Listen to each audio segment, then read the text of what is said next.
देखिए सवाल कह रहा है आपसे कि j times a cube plus k times b cube plus l times c cube minus 36 a b c की value x a plus y b plus 7 c into 4a² plus 9b² plus 4c² minus 6ab minus 6bc minus 4ac के बराबर है।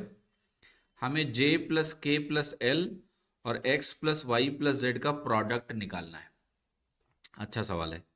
सबसे पहला काम क्या करना है, अगर आप राइट साइड में जाएं, इसको देखें 2a² को 4a² को, तो आप कहोगे 4a² 2a का होल स्क्वायर है, 9b² 3b का होल स्क्वायर है, 4c² हमारा 2c का होल स्क्वायर है। और देखो यहां पर जो वैल्यू लिखी है माइनस में 6ab, वो 2a और 3b का प्रोडक्ट है, सही है। ये 6bc आप देखो 3b और 2c का प्रोडक्ट है, यस। ये 4ac आप देखिए, ये इसका और इसका प्रोडक्ट है, यस। तो कोई दिक्कत नहीं है, सारी चीज सही है। तो एक तरह से हम इस चीज को ऐसे समझें कि ये 2a 3b और 2c है, तो यहां पर ये जो वैल्यू बनेगी आपकी, ये भी आपकी होगी 2a plus 3b plus 2c। यहां जो वैल्यू जे ए क्यूब है, ये बेसिकली 2a का होल क्यूब होगी। ये जो के बी क्यूब है, ये 2b आपका 3b का होल क्यूब होगा, ये 3b का होल क्यूब होगा। और ये वैल्यू हमारी प्लस में 2c का होल क्यूब बनेगा। और ये देखना ध्यान से, जो यहाँ माइनस 3abc होता है, ये बनेगा minus 3 into 2a into 3b into 2c। आप मैच करा लो, 3 दूनी 6 तरीक 18 दूना 36, माइनस 36 abc आएगा। सब कुछ सेट हो रहा है।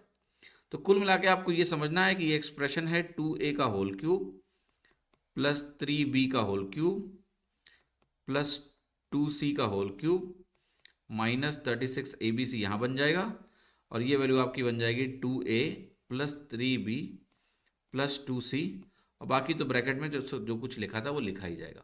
अब जहाँ तक कंपैरिजन का सवाल है, तो मैं अगर कंपैरिजन करूँगा तो j की जो वैल्यू है वो बनेगी 2 दूनी 4 दूनी 8, 8 बन जाएगी। k की जो वैल्यू है वो 3 तरीक का 9 तरीक 27 बन जाएगी। और जब आप इसका क्यूब करेंगे तो 8c³ बनेगा, l की वैल्यू 8 आ जाएगी। और देखिएगा राइट साइड में जब हम जाएंगे, x टाइम्स a है, x की वैल्यू 2 आ जाएगी, y की वैल्यू 3 आ जाएगी, y इंटू बी, और z की वैल्यू हमारी 2 आ जाएगी, x। ये हो गया। अब देखिएगा हमसे जो क्वेश्चन पूछा गया ना, j प्लस के plus L into X plus Y plus Z निकाल लेते हैं। ये 8 27 8 35, 35 और 8 कितना हो गया आपका 43, into X plus Y plus Z करोगे तो 3 2 5 2 7 आएगा। प्रोडक्ट निकालिए तो 7 तरीक 21, 7 चौका 28 और 2 30, 301 आ गया। आंसर क्या हो गया आपका B, 301 is the right answer. तो इस तरह से आप आसानी से इस सवाल को सॉल्व कर सकते हैं और आपको यहाँ पर कोई भी तकलीफ इस सवाल में नहीं होनी चाहिए।